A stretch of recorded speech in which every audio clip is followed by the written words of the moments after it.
Now, it looks like things might get worse before they get better. Eskom has admitted it is working with the National Energy Regulator of South Africa to prepare schedules beyond Stage 8.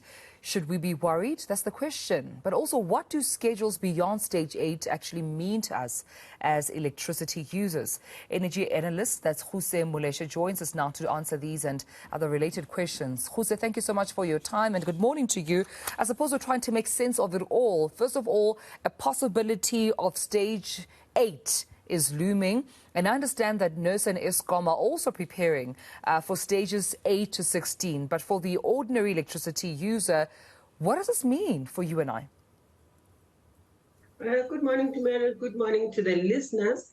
What the higher stages of load shedding mean is that in terms of the supply of electricity, there is not enough capacity to meet the demand, and therefore there will be higher loads. For stage 8, for instance, it's about 8,000 megawatts that would not be available. That's the size of more than 3 countries in Southern Africa.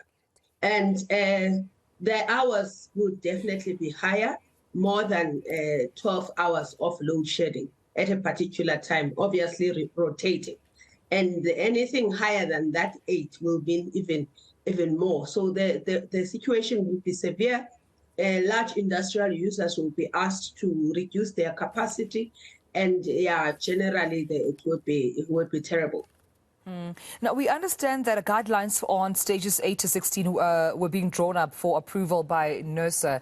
What could these guidelines mean, Ruse, and how will they better inform how the country moves forward, and what would be the reality during that time for ordinary South Africans?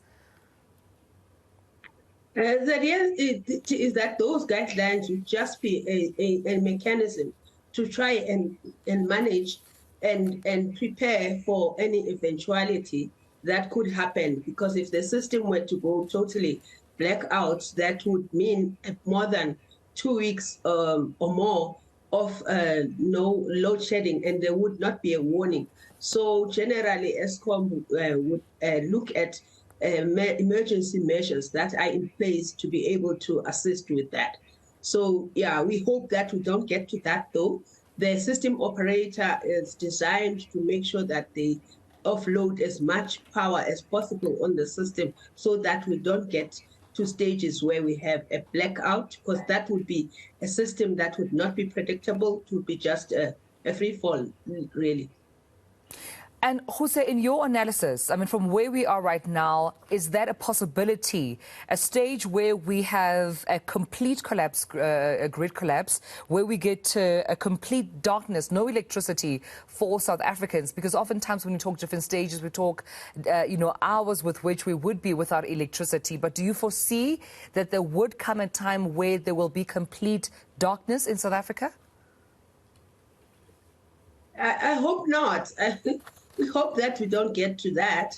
But I think when we had the issue with the open cycle gas turbines, which is the diesel generators, and Eskom was unable to get heavy fuel oil to be able to power them, that scenario was becoming more and more likely, because those are supposed to help us during emergencies to be able to increase the supply and meet the demand. But it would have to really be under exceptional circumstances that would get to that. Because the Eskom still has the tool of reducing almost everything in terms of the demand. Because the key thing is not to be above 50 hertz, which is what the system can manage. Otherwise, all the generators start tripping, and that would not be an announced situation.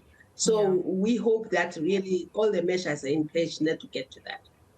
Ruse, I want to also just bring to the fore Professor Padilo Kgotla's article that he recently penned, reflecting on Eskom turning 100 years in the next month and asking a very pertinent question: how should Eskom be remembered as we commemorate its 100th year of existence? In your view, is it a legacy that's one to be celebrated? Is it a legacy filled with lessons? How would you describe how South Africans would rather look back on the 100 years that we've, some of us at least experienced and been with Eskom in the country? What's its legacy? Its it's a very mixed legacy because Eskom used to be amongst the top 10 performers in the world. However, at that point, there were a number of South Africans, a majority of South Africans that did not have access to electricity because of the policies of the time.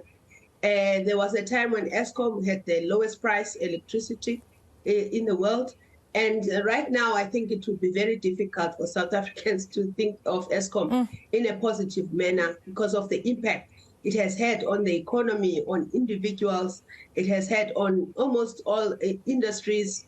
Almost everyone in the economy has been impacted by what has happened with Eskom. The legacy of corruption through the Zondo Commission is not a very good one. So we hope that at some point South Africa turns things around, but that's going to take a long time. Ruse, thank you so much for joining me right here on the SA Morning. Energy analyst Ruse Moleshe, thank you so much for your time.